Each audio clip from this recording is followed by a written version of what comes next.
হিমবাতাসে কাবু উত্তরের জনজীবন ব্যাহত স্বাভাবিক কার্যক্রম সবচেয়ে বিপাকে ছিন্নমূল্য নিম্নবিত্তরা। শীতে আরো খবর জানাতে ঠাকুরগাঁয়ে আছেন রিপোর্টার জিয়াউর রহমান বকুল এবং নীলফামারীতে আছেন সহকর্মী সাকির হোসেন বাদল। প্রথমে যাচ্ছি বকুলের কাছে।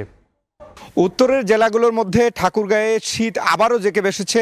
আমরা যেটি লক্ষ্য করেছি, গত 2 থেকে 3 দিন ধরে ঘন কুয়াশায় আচ্ছন্ন হয়ে পড়েছে পুরো পথঘাট, এবং পাশাপাশি এটিও আমরা লক্ষ্য করছি যে হিম শীতল যে বাতাস, সেই বাতাসে কিন্তু জনজীবন একদম জুবুথুবু অবস্থায় বিপর্যস্ত হয়ে পড়েছে।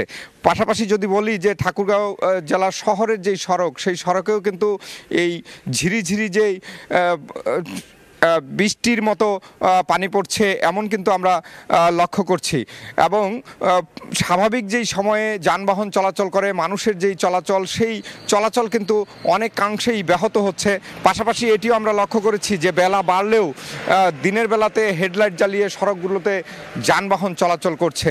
তবে সবচেয়ে বড় বিষয় হচ্ছে যে যেই কষ্টে মানুষ যে কষ্টে রয়েছে, তার হচ্ছে যারা ছিন্নমূল মানুষ রয়েছে, যারা দরিদ্র মানুষ রয়েছে, তারা বেশি কিন্তু কষ্ট পাচ্ছে। আমরা এটিও লক্ষ্য করেছি যে রেল লাইনের প্ল্যাটফর্মে যেসব ছিন্নমূল মানুষ শুয়ে বসে দিন পার করে, তাদের কিন্তু এই শীতের যে নিদারুণ কষ্ট, সেই কষ্টটা কিন্তু চরমে রূপ নিয়েছে। এবং পাশাপাশি এটিও বলা যায় যে যারা দরিদ্র মানুষ রয়েছে, তাদের যে প্রতিদিনের যে আয়, যেই আয়ের যে উৎস, সেই উৎসেও কিন্তু অনেকটা ব্যাহত হচ্ছে, কারণ তারা সময় মতো কাজে বের হতে পারছে না।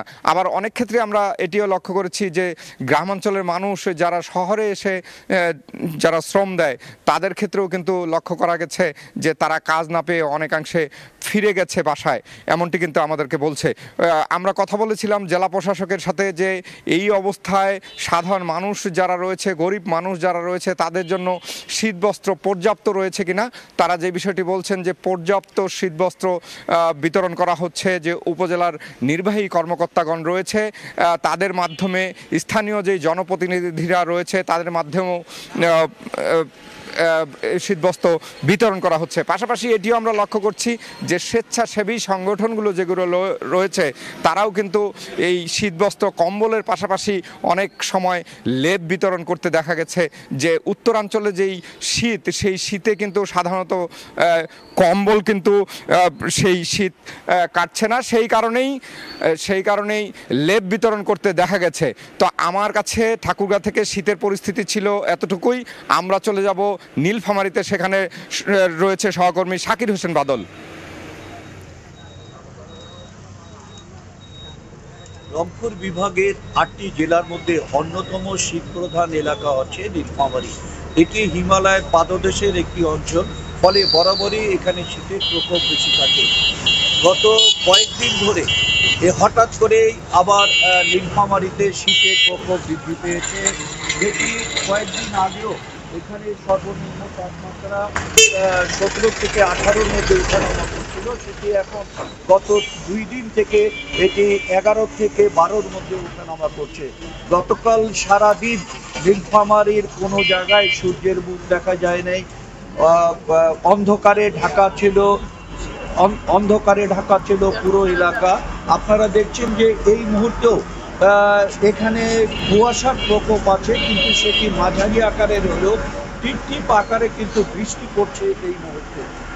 এখানে যারা গরিব মানুষ, আপনারা দেখছেন যে এখানে রিক্সা চালক, ভ্যান চালক যারা আছে, তাদের সাথে আমরা এই মুহূর্তে কথা বললাম। তারা বলছে যে গত কয়েকদিনের শীতের কারণে তাদের কিন্তু আয়, যে সকালে উঠে বাড়ি থেকে বেরোয় যে গাড়ি বা ভ্যান চালাবে, সেটা নিয়ে তারা নতুন করে শীতের কারণে নতুন করে বিপদে পড়েছে।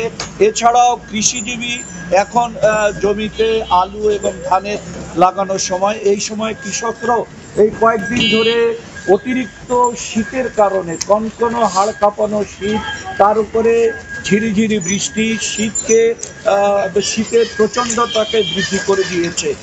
নীলফামারীতে বরাবরই এখানে কয়েকটি চরাঞ্চল এলাকা আছে। নীলফামারী প্রায় তিস্তা তীরবর্তী 10টি চর এলাকা আছে। এই চর এলাকার মানুষজন এই শীতে প্রচণ্ড কাবু হয়ে পড়েছে। তারা বলছে যে বরাবরে যেরকম শীত থাকে, তার চেয়ে এই কয়েকটি শীতের প্রকোপটা অত্যন্ত বেশি। শীতের কারণে যারা শ্রমজীবী মানুষ তারা করেছে সবচেয়ে বেশি বিপদে। তাছাড়া কয়েকদিন ধরে শীতের প্রকোপ হাসপাতালগুলোতে শিশু এবং বয়স্ক রোগীদের সংখ্যা বৃদ্ধি পাচ্ছে। আমরা গতকাল সৈয়দপুর 100 শয্যার হাসপাতালে গিয়েছিলাম, সেখানে কিছু রোগীর সাথে কথা হয়েছে। তারা বলছে যে শীতের কারণে শীতজনিত রোগের সংখ্যা কিন্তু দিন দিন শীতজনিত শীতের সংখ্যা দিন দিন বৃদ্ধি পাচ্ছে।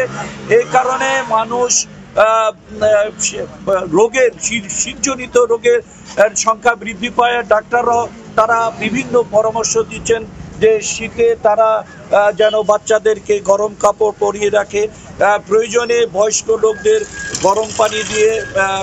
গরম পানি পান করার জন্য অনুরোধ করছে।